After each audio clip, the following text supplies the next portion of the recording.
Hello everyone, कैसे हो आप सब। एक बार पुनः स्वागत है आप सभी का हमारे अपने YouTube channel Shiv coaching classes पर। उम्मीद करते हैं दोस्तों आप सभी मस्त होंगे, बेहतर होंगे, आप सभी की पढ़ाई भी अच्छे से चल रही होगी।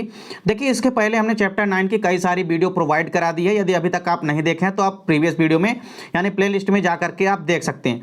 देखिए, आज के इस वीडियो में हम देखेंगे क्लास 12 बायोलॉजी एनसीईआरटी चैप्टर 9 के जितने भी मोस्ट इंपॉर्टेंट क्वेश्चन हैं इनकी हमने आपको इसके पहले भी वीडियो प्रोवाइड करा दी है।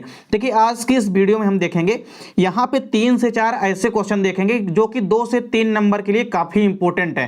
देखिए, जिसमें पहला क्वेश्चन आपको क्या तैयार करना है कि पुनर्योगज डीएनए और संपूरक डीएनए के मध्य अंतर देखना है।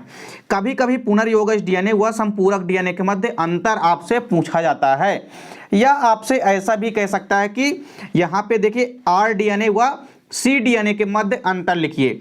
मतलब रिकॉम्बिनेंट डीएनए और कॉम्प्लीमेंट्री डीएनए, जिसको कि हम संपूरक डीएनए कहते हैं, इनके मध्य आपको अंतर तैयार करना है।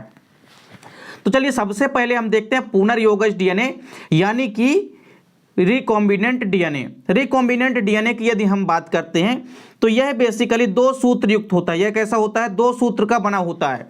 और संपूरक डीएनए जो होता है यही आपका मेन डिफरेंस है। पहला डिफरेंस क्या है कि जो आपका पुनर्योगज डीएनए होता है यह 2 सूत्री होता है, यानी 2 सूत्र युक्त होता है। वहीं जो संपूरक यानी कि कॉम्प्लीमेंट्री डीएनए होता है यह एकल सूत्री होता है। यह चीज आपको याद रखना है, मेन डिफरेंस है इनमें। दूसरा डिफरेंस देखिए क्या है कि यह 2 विभिन्न जीवों के डीएनए से बना होता है। जैसा कि आप पुनर्योगज डीएनए तकनीक पढ़े हैं तो आपने देखा कि जब आपस में 2 प्रकार के जीवों के डीएनए मिलते हैं तो उससे पुनर्योगज डीएनए बनता है। तो यह बेसिकली 2 विभिन्न जीवों के डीएनए से बना होता है। मतलब पुनर्योगज डीएनए जो है कई अलग अलग जीवों के डीएनए से मिलने से बना होता है।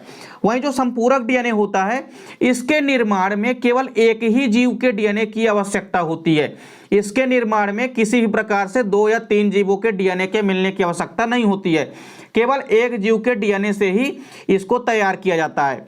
देखिए, तीसरा और मोस्ट डिफरेंस क्या है कि इसके निर्माण हेतु डीएनए लाइगेज एंजाइम की आवश्यकता होती है। यानी पुनर्योगज डीएनए तकनीक में आपने क्या देखा था कि डीएनए लाइगेज एंजाइम की आवश्यकता होती है। वहीं कॉम्प्लीमेंट्री डीएनए के निर्माण में आपको यह ध्यान में रखना है कि इसके निर्माण हेतु रिवर्स ट्रांसक्रिप्टेज एंजाइम की आवश्यकता होती है। तो यहाँ पे आपको ध्यान में रखना है कि संपूरक डीएनए के निर्माण हेतु रिवर्स ट्रांसक्रिप्टेज नामक एंजाइम की आवश्यकता होती है। इसके बाद देखिए 2 नंबर में कभी कभी ये क्वेश्चन पूछा जाता है कि डीएनए लाइगेज क्या होता है। तो देखिए, दूसरा क्वेश्चन हमारा इसी के ऊपर है कि डीएनए लाइगेज क्या है। तो देखिए, डीएनए लाइगेज जो होता है यह बेसिकली एक विशिष्ट प्रकार के एंजाइम होते हैं और इनका प्रमुख कार्य क्या होता है कि आपस में जो डीएनए के खंड टूटे हुए हैं उन खंडों को आपस में जोड़ने का काम कौन करता है? डीएनए लाइगेज एंजाइम करता है। तो यदि आपसे पूछे डीएनए लाइगेज क्या है तो आपको बताना है डीएनए लाइगेज एक विशिष्ट प्रकार के एंजाइम होते हैं जो कि आपस में टूटे हुए डीएनए के खंडों को जोड़ने के यूज में आते हैं। मतलब इनका उपयोग, डीएनए लाइगेज एंजाइम का उपयोग डीएनए के खंडों को आपस में जोड़ने का होता है। इसके बाद देखिए 2 नंबर के लिए एक और क्वेश्चन काफी इंपॉर्टेंट है जो कि जीन बैंक। देखिए, कभी कभी पूछ सकता है आपसे कि जीन बैंक क्या होते हैं, इनमें किनको संरक्षित किया जाता है। तो देखिए, जीवों के जीन्स को बेसिकली संश्लेषित अवस्था में ही यदि संरक्षित किया जाए तो संरक्षित करने वाली जो संस्था होती है यानी स्थान जो होता है उसे हम क्या कहते हैं? जीन बैंक कहते हैं। तो जीन बैंक का जैसे कि शाब्दिक अर्थ बैंक है, यानी यहाँ पे किसी भी चीज को संरक्षित करने वाली संस्था से है। तो बेसिकली जीन बैंक है मतलब जीनों का संरक्षण किया जाएगा।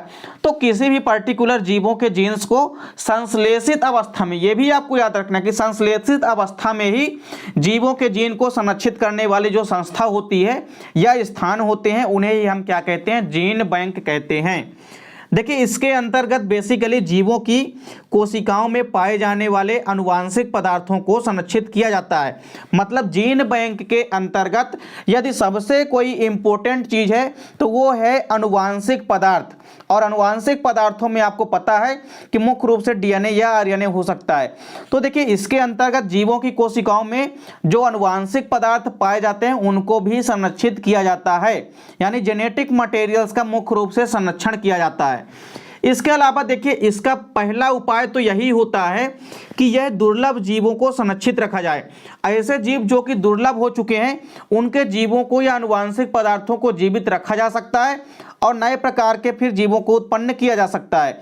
तो मुख्य रूप से इसका पहला उपाय यही है कि दुर्लभ जो जीव हो चुके हैं उनको संरक्षित रखा जाए, और इसके अलावा कोशिकाओं या ऊतकों को भी सुरक्षित रखा जा सकता है।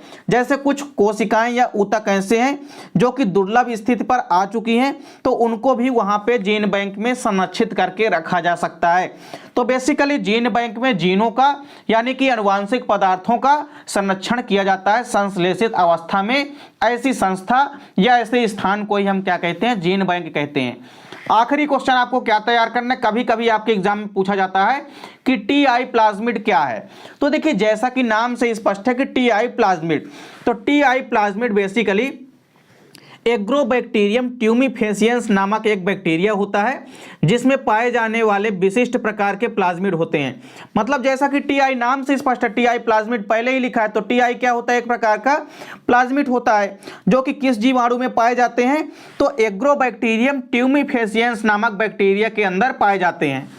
और यदि हम बात करते हैं टीआई प्लाज्मिड की, तो ये क्यों इंपॉर्टेंट है इसके बारे में जानना, क्योंकि यह क्या करता है कि जो डाइकाट प्लांट होते हैं यानी कि जो द्विबीजपत्री पौधे होते हैं उनमें संक्रमण करते हैं, और संक्रमण करने के पश्चात उन पे ट्यूमर का भी निर्माण करते हैं। साथ ही साथ कभी कभी ये जीन अभियांत्रिकी को भी प्रेरित करते हैं, यानी कि जेनेटिक इंजीनियरिंग को भी, यानी जीन इंजीनियरिंग को भी ये अभी प्रेरित करते हैं। तो यहाँ पे देखिए आपको 3 से 4 छोटे छोटे क्वेश्चन हैं जो कि 2 से 3 नंबर के लिए काफी इंपॉर्टेंट है। तो उम्मीद करता हूँ दोस्तों वीडियो पसंद आई होगी। दोस्तों वीडियो अच्छी लगे तो लाइक और कमेंट जरूर कीजिए, साथ ही साथ दोस्तों के बीच ज्यादा से ज्यादा शेयर कीजिएगा। मिलते हैं दोस्तों नेक्स्ट वीडियो में, तब तक के लिए जय हिंद, वंदे मातरम।